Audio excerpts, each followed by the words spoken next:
Kristus. Kembali kita berjumpa dalam acara Renungan KWJ GKJ Pajang Makam Haji secara online. Ibu yang terkasih, saya berharap ibu-ibu semua dalam keadaan sehat, penuh dengan sukacita.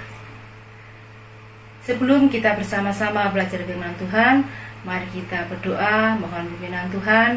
Saya hantarkan.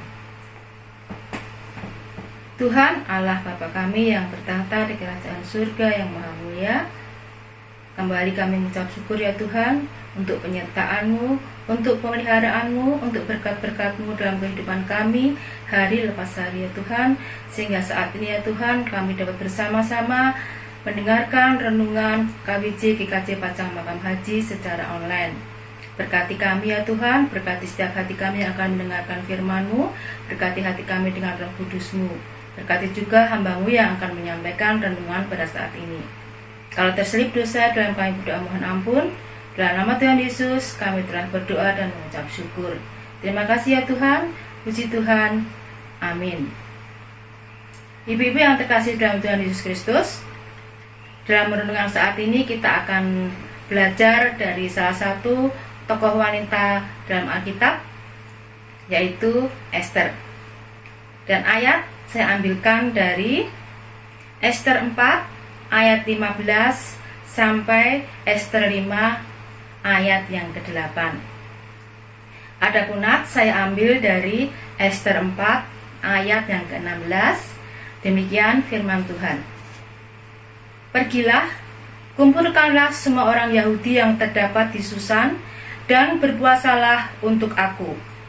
Janganlah makan dan janganlah minum 3 hari lamanya, baik waktu malam, baik waktu siang. Aku serta dayang-dayangku pun akan berpuasa demikian. Dan kemudian aku akan masuk menghadap raja. Sungguh pun berlawanan dengan undang-undang.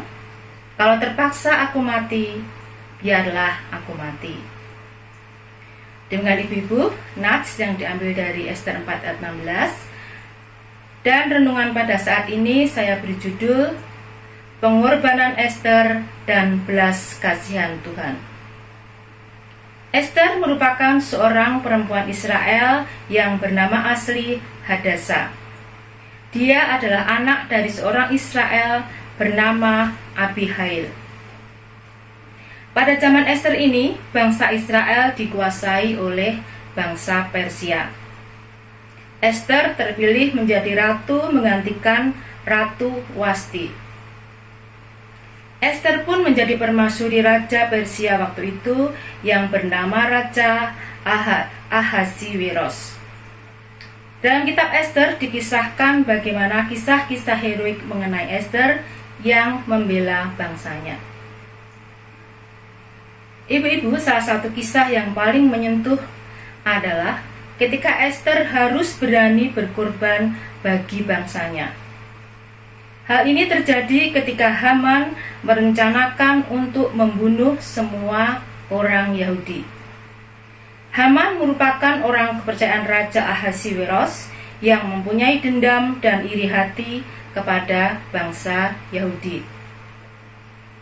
Pada saat itu keadaan bangsa Yahudi sudah di ujung tanduk. Rencana Haman sudah matang dan tinggal menunggu eksekusinya saja.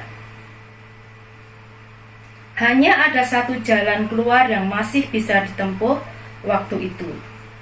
Jalan tersebut adalah dengan memohon belas kasihan dari Raja Ahasiweros.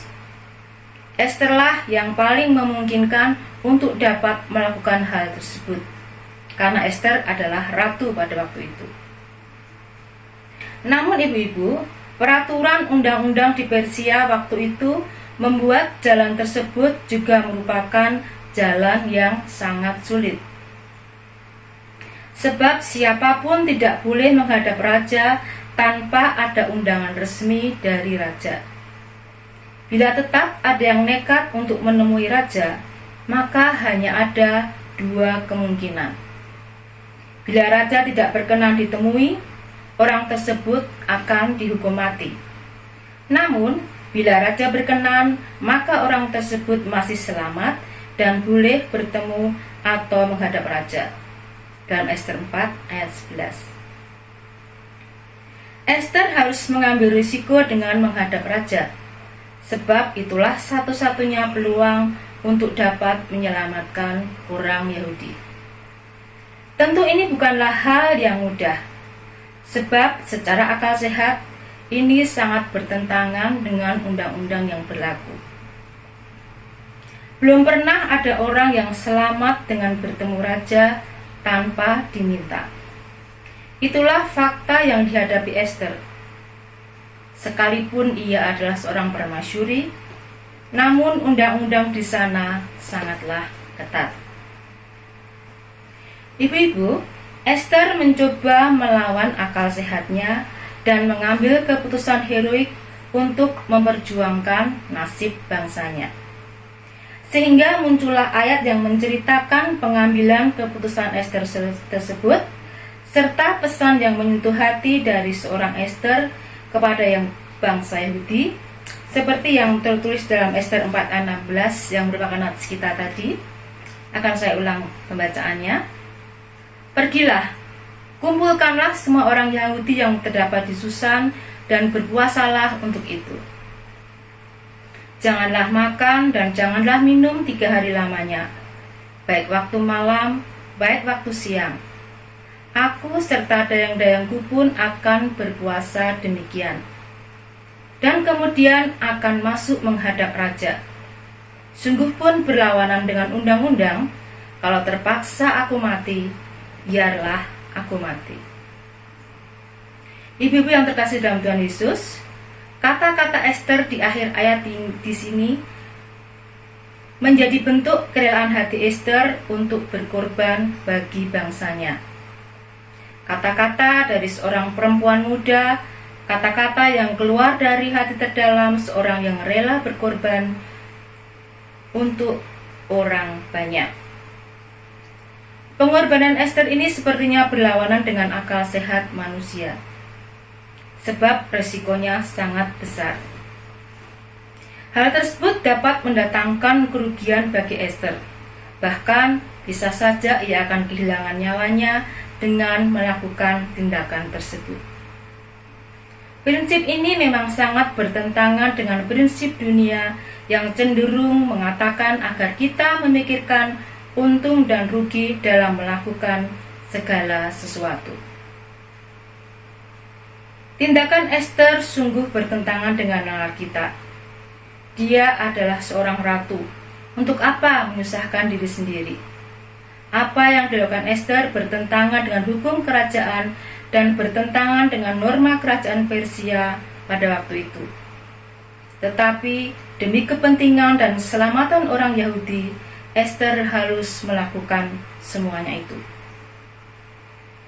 Kini Ester hanya bersandar pada kemurahan Tuhan saja agar Raja Ahasiweros bisa dilembutkan hatinya oleh Tuhan. Itulah sebabnya Ester meminta agar semua orang Yahudi berpuasa dan berdoa untuknya. Ester tahu dalam pengorbanannya yang bertentangan dengan akal sehat itu, hanya Tuhan sajalah yang mampu menolongnya. Ester memang bertindak di luar akal sehat, tetapi dia melakukannya dengan iman kepada belas kasihan Tuhan. Ibu-ibu yang terkasih dalam Tuhan Yesus, di tengah zaman yang serba egois seperti saat ini, masihkah kita mampu berkorban bagi orang lain? Jangankan berkorban nyawa, berkorban waktu dan tenaga saja terkadang susah untuk dilakukan. Mari belajar dari pengorbanan Ester. Sekalipun dia seorang wanita dan masih muda belia, namun Ester memiliki hati yang mau berkorban bagi sesamanya. Hatinya dipenuhi dengan kerelaan untuk berkorban, bahkan untuk mati bagi sesamanya. Seperti yang dikatakannya, kalau terpaksa aku mati, biarlah aku mati. Mungkin yang dituntut bagi kita bukanlah nyawa. Yang dituntut kepada kita mungkin hanyalah sedikit waktu, sedikit tenaga, sedikit kerugian materi atau sedikit kehilangan kehormatan kita. Atau bahkan hanya sedikit perhatian kita untuk orang lain. Namun apabila dengan itu kita menjadi berkat bagi orang lain, bahkan bisa menyelamatkan orang lain, maka kita harus belajar untuk bisa sedikit berkorban. Dari kisah Ester kita juga belajar bahwa seseorang yang rela berkorban bagi orang lain akan mengalami apa yang disebut sebagai kemurahan Tuhan. Sebab firman Tuhan juga berkata bahwa Tuhan akan memberikan kemurahannya kepada orang yang juga bermurah hati dan rela berkorban bagi sesamanya. Amin. Demikian ibu-ibu renungan singkat yang bisa saya sampaikan. Marilah kita belajar dari teladan Ester yang mau berkorban nyawa untuk negaranya. Bagi kita mungkin berkorban nyawa sangat sulit, tapi malah kita belajar sedikit untuk berkorban, atau mungkin bisa meluangkan waktu untuk orang lain. Bisa berkorban atau meluangkan tenaga kita kepada orang lain, materi kita, atau hanya sedikit perhatian kita kepada orang lain. Mari ibu-ibu, kita tutup renungan pada saat ini dalam doa saya hantarkan. Kembali kami menghadap kehadirat-Mu ya Tuhan, untuk mengucapkan puji syukur dan terima kasih karena Engkau telah menyertai dalam kami belajar firman-Mu pada saat ini. Berkatilah ya Tuhan, biarlah kami dapat meneladani apa yang sudah dilakukan Ester untuk bangsanya. Biarlah kami dapat belajar sedikit berkorban untuk orang lain, berkorban waktu, berkorban tenaga, berkorban sedikit materi, atau memberikan perhatian kami bagi orang lain. Kalau terselip dosa dalam kami berdoa dan dalam kami mendengarkan firman-Mu, kami mohon ampun. Dalam nama Tuhan Yesus, kami telah berdoa dan mengucap syukur. Terima kasih Tuhan, puji Tuhan. Amin.